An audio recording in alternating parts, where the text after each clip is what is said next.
We are almost about to taxi, but this AC is not working. Look at everyone, and it's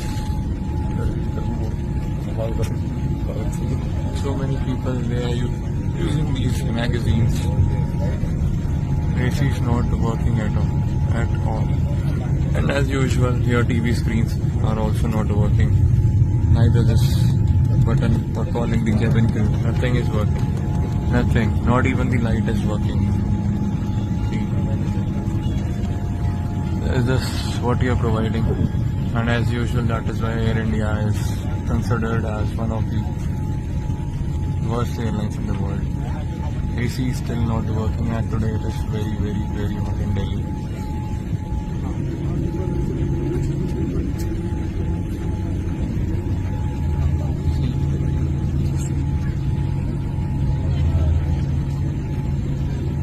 And it's a Dreamliner 787.